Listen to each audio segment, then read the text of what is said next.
theatre show coming to Colchester's Headgate Theatre. It sort of combines theatre and cabaret, and it offers a new look at the world of dating. Sounds terrifying to me, absolutely terrifying. So, who am I speaking to first? Let us speak to the artistic director of the show, Sarah Ellis. Sarah, good afternoon. Good afternoon. Thank you so much for having me on. Well, really appreciate it. It's great. What is flirting? Can you please just look me in the eye? Oh, look me in the eye. Oh, hi. Hey, you've got such lovely eyes. Oh, and the glasses make your eyes look so bright. Oh. I'm in a theatre dressing room at the moment. Oh, are you? Sorry. That was vomit-making flirting, actually. No, it's no. What is flirting? So we're a theatre company, and we tour theatre shows about stuff that we think it's important that we talk about. Right. So just to give you a bit of background on us, we're touring a show about domestic abuse nationally. We've had our homophobia show in Parliament, which was really interesting. We are working with probation officers looking at racism, and we've done lots of work on bullying and sexual health and healthy relationships, etc. And we've been given money, funding from, so shout out to the Home Office, to Colchester City Council, to the BID in Colchester, and to the PFCC, because they've given funding to look at violence against women and girls. So bear with me, this will make sense in a minute. So we know that statistically, the statistics are way too high of violence against women and girls. It does happen to men, and I'll talk a little bit about that more in a minute, but we know these stats are way too high. So we use theatre to combat hate, prejudice, and to educate, I guess, in a non-patronising way. So we sat down and we did a lot of research, and we keep hearing this narrative around, oh, you can't even flirt with any people anymore. You can't tell a woman she looks nice because you'll be accused of harassment. And actually, we've done lots of interviews and lots of research. And there's a particular gentleman who is in prison, I believe, at the moment, who is spreading a lot of misogynistic hate around the place, and is perpetuating this kind of narrative that because of feminism, suddenly guys don't know what to do. Now, for us, looking at misogyny and sexism, I feel really strongly that we've kind of made it the job of women to stop people being violent against them. It's what you wear, you're going out at night, you've got drunk, etc., etc. There's a whole victim blaming thing that happens. So what we want to do as a company, and what I feel really passionately about, is that we get men and women together to combat violence against women and girls, and to stop misogyny and sexism, because it doesn't work for any of us. There's a very small amount of people that sexism works for. Actually, it causes you guys to have to think about, have to fulfill this toxic masculinity crap, but also all of this back to flirting. What an awful world would it be if you couldn't flirt? Well, let me just give you an example. I was out with my wife walking the dog the other day, and a couple of very attractive young girls walked down the road, and there were four lads about their age, walked past them, okay?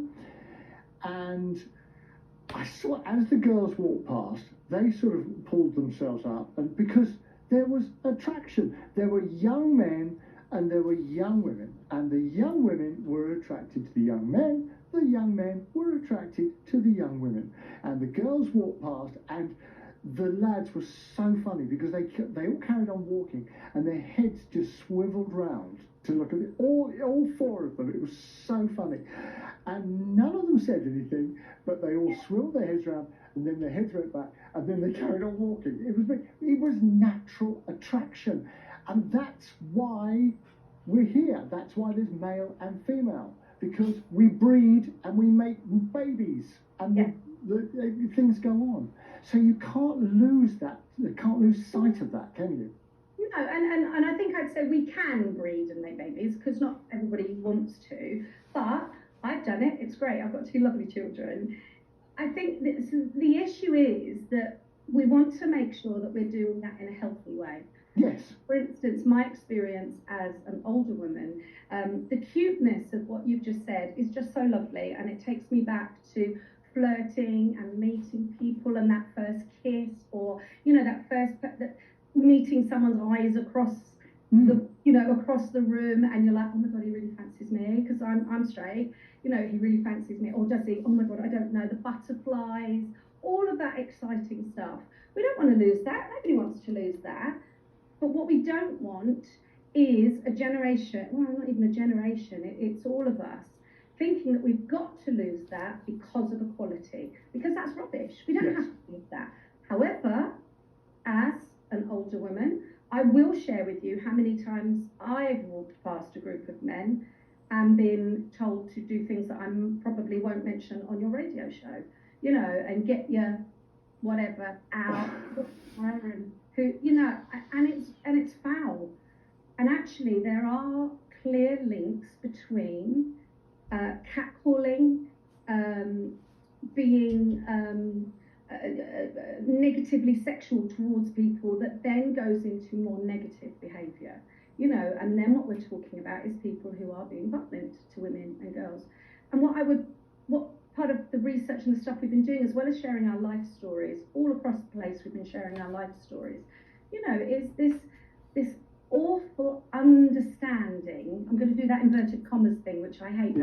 Awful understanding that I think a lot of us women have, which is that we alter our behaviour to keep ourselves safe.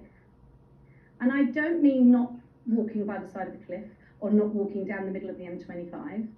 I mean we actively, continually make choices about if we're going out somewhere, what we wear over the top to go down the street. Isn't there an element of all of us having to moderate our behaviour to keep ourselves safe, whether we're old, young, male, female, whatever?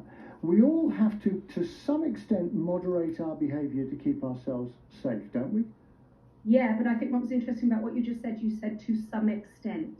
Yes. When we have interviewed men and boys, we do a lot of work in schools as well, because they are that next generation of leaders. Yeah. We do, one of the things that we want to have is that conversation between men and women, and that realization that actually women do it more. So I would challenge how many men really think about what they're wearing in relation to not being sexually attacked. And in fact, let me take that word away because I hate it. You're not sexually attacked. If you have sex with someone, it's not rape, it's something different. So let's stop using that term for a start. Let's stop talking about, forced sex. Let's call it what it is, which is rape. As a woman, you are making decisions based on not having another gender be violent to you because of what you're wearing, because of the time that you are out, because of the route that you are taking, to be on the phone whilst you're walking, to take a 2-mile detour because you don't want to go on an underpass, etc. I'm going to ask you this question, and you'll probably shoot me down in flames, but isn't there an element of, we've always had to be aware, whether male or female, of the situation we put ourselves in if we do go out very late at night when most people are in bed in their houses? And we think about these halcyon days in the 50s when everybody left their doors open and all that sort of absolute baloney, absolute rubbish. If you're out at 3 o'clock in the morning, there is possibly a chance that somebody with nefarious thoughts is going to be out at 3 o'clock in the morning as well. You have to look after yourself, don't you? You absolutely do. Can I come in from another angle then? Yeah. So the majority of rapes that happen to women, we're very UK based, so what I'm talking about is the UK. Yeah, fine. Yeah. Majority of rapes, by the way, 1 in 2 women, statistically will experience sexual assault, harassment or rape in their lifetime. The majority of rapes are actually by people that you know and are related to quite often. So I 100% take on board what you're saying, that we all make decisions to keep ourselves safe. My reply would be, I would challenge that men have to keep themselves, have to do as much as women do. I really don't think you do. Quite honestly, we're running out of time, so I want to get to the actual theatre piece itself, and we really are running out of time. But it doesn't it all come down to bad behaviour? None of us should do this to one another. It is incredibly appalling that we should even be talking about this. And I was talking to I've got the Chief Constable of Essex coming on just after 5 o'clock. I was with him this morning. And, they are really attacking violence against women, big time. Domestic abuse is a very, very big thing on their list of priorities.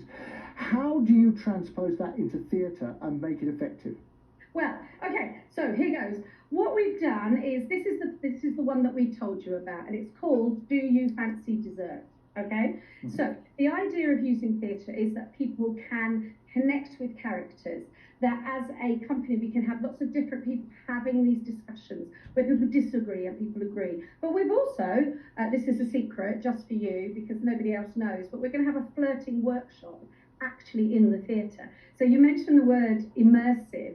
So what we do is we go around the whole theatre to all different rooms, but we're going to pair two people up from the audience and we're going to do a flirting workshop, how to flirt. Because actually, when we look at the statistics of how many women are touched up in their lifetime, and in the workplace, that is a lot higher than men.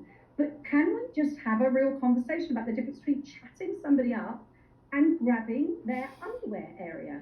We know there's a difference, don't we? Surely. Sarah, when is this and how can we get tickets? You can get tickets, if you look, Do You Fancy Dessert, it's called. You can get tickets from the lovely Headgate Theatre in Colchester, which is where I am. Go onto their website, or alternatively, go onto Theatre Inspiring Change. Importantly, what we've been looking at is super important. We want to change the world, but we're doing it through drama, through entertainment, through people laughing, through people talking, and people conversing. The other thing we're doing is a Stronger Together Day tomorrow with lots of community stuff, which is at Hub 360. Come and join us, come and have these conversations so that next generation is empowered to be exactly what you said, just nicer to each other. And so say all of us. Director Sarah Ellis there, thank you very much indeed. A really good use of theatre. From the BBC Sounds app, on your smart... Thank you so much for that. That was brilliant. Thank you.